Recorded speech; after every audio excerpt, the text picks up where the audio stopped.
Mohamed Salah is officially done with Liverpool, and the man who pushed him out the door is already fighting for his own survival. Just weeks ago, the assumption was straightforward. Arne's slot stays, Salah leaves, and Liverpool push on. But now, following a catastrophic unravelling behind the scenes at Anfield, everything has changed. And what Salah has revealed about his relationship with Slot is catching the entire football world off guard. A legendary exit, a manager who used his greatest player as a scapegoat, and a shock appointment that has suddenly reopened a door everyone thought was permanently shut. Stick around, because by the end of this video, you are going to understand exactly why Salah left, what Slot really did to drive him out, and why Andoni Iraola's arrival has Salah reconsidering everything, including whether Anfield has actually seen the last of him. To understand where we are right now, you have to go back to the summer of 2025 and the single most consequential contract standoff in Liverpool's modern history. That's how long this had been building. Over a year of tension, of mixed signals, of a club and its greatest player failing to get on the same page. Salah had delivered Liverpool the Premier League title the prior season, his performances nothing short of breathtaking. Goals, assists, decisive moments. He carried that team on nights when the system around him was creaking. He had every right to walk into that summer with his head held high and his demands met without hesitation. Instead, what he got was Arne Slot, and from almost the very beginning, those two were never going to work.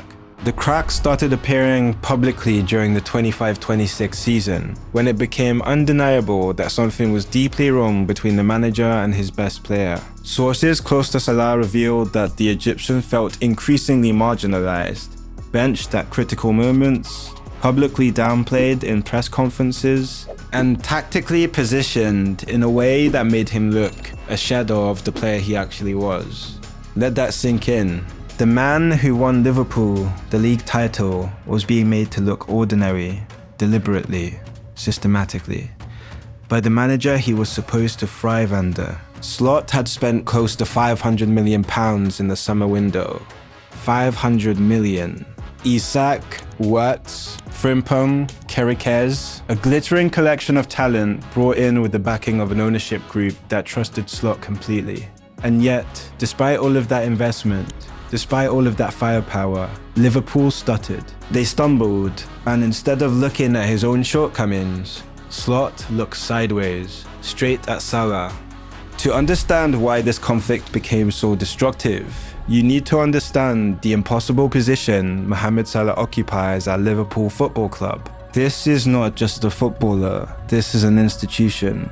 9 years, over 200 goals, a Champions League, a Premier League. He is the reason Liverpool's global fan base expanded the way it did. He is the reason shirt sales spiked, the reason neutral fans tuned in, the reason opposition managers built entire game plans around shutting down one man.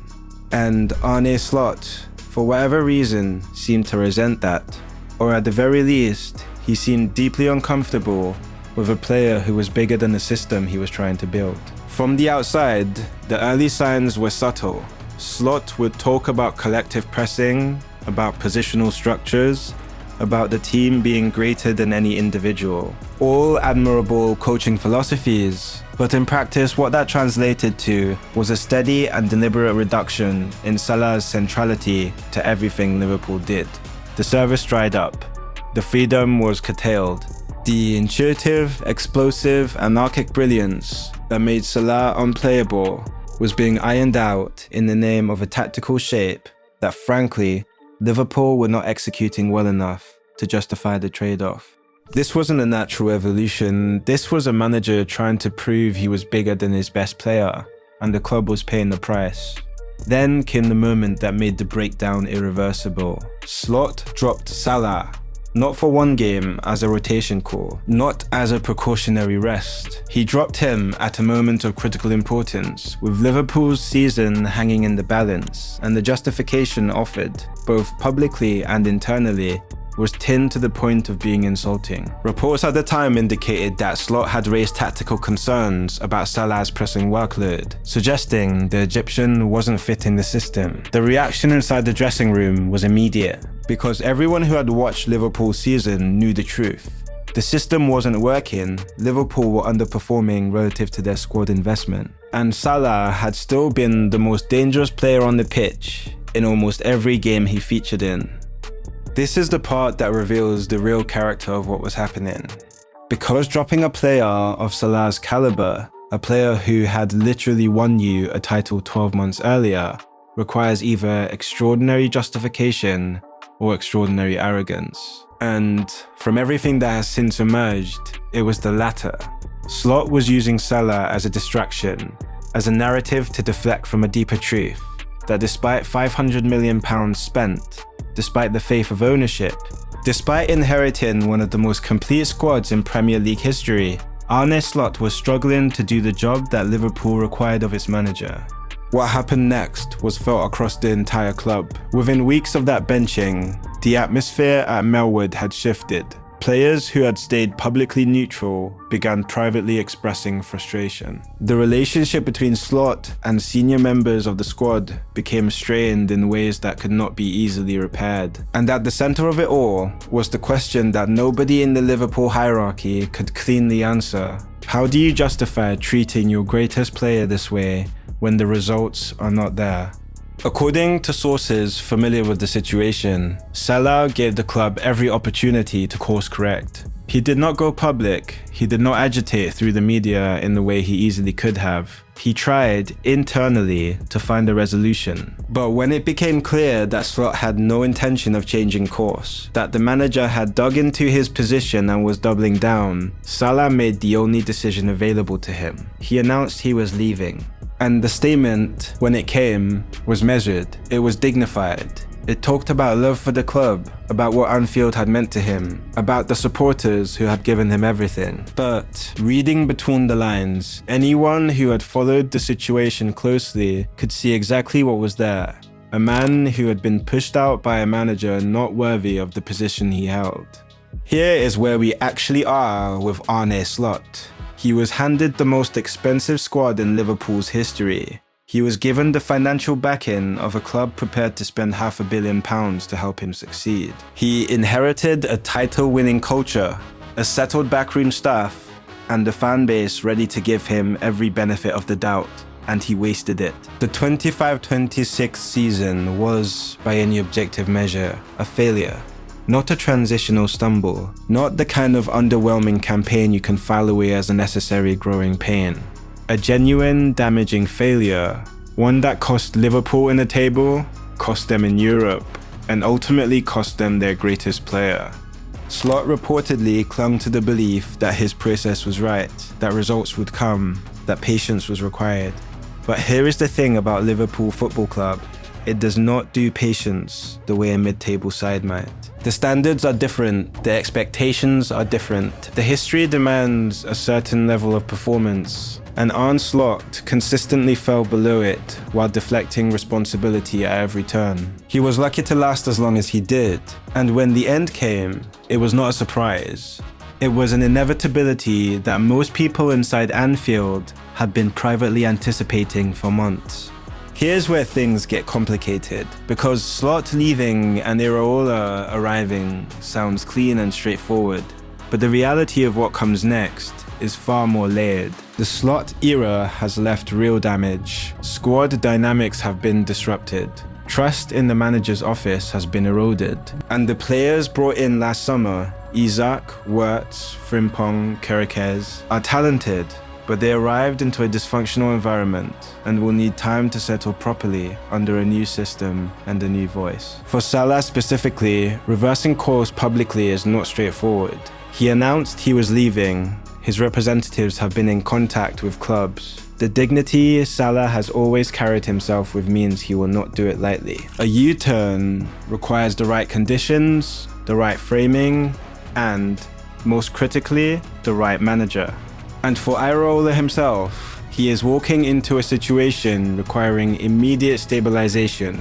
He needs to rebuild trust with a dressing room that has been through turmoil, integrate a £500 million squad that was never properly bedded in, and restore the attacking identity that made Liverpool so devastating during their peak years. None of this is simple, but the reason there's genuine excitement, rather than just cautious optimism, is the man himself. Step back and look at the full scope of what is happening here.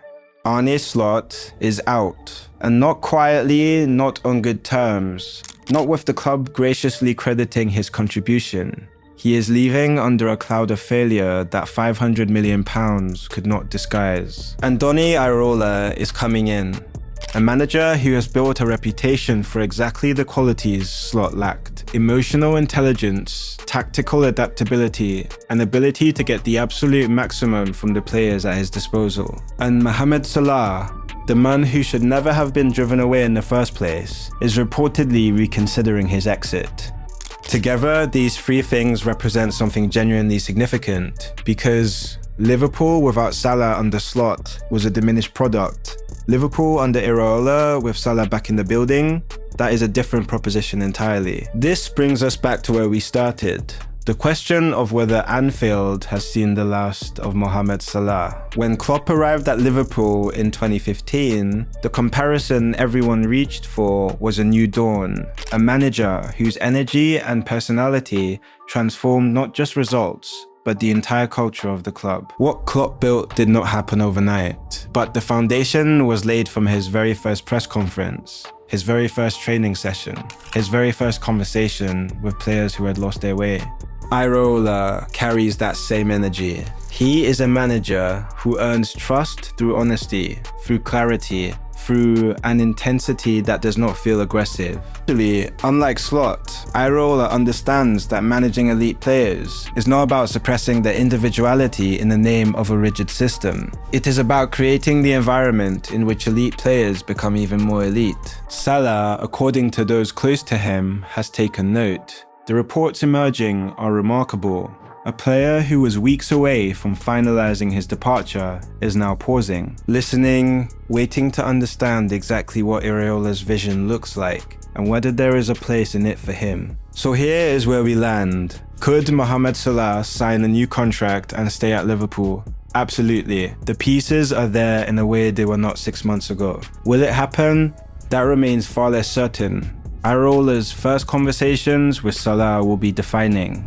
Whether the new manager reaches out directly, what he offers, what his vision for Salah's role looks like within the system he wants to build. Salah's own timeline matters. He has not yet committed elsewhere, but that window will not stay open indefinitely, and other clubs are circling. And Liverpool's ownership will need to demonstrate in concrete terms that the conditions which drove Salah away have genuinely changed. Not just that the manager has changed, but that the culture around the manager has changed. The sacking has happened. The appointment is imminent. The player who defined a generation at this club is standing at a crossroads. For the first time in over a year, the question is not whether Salah and Liverpool can survive their current dysfunction together. It is whether Iraola can create something worth staying for, something worth reversing a very public goodbye for.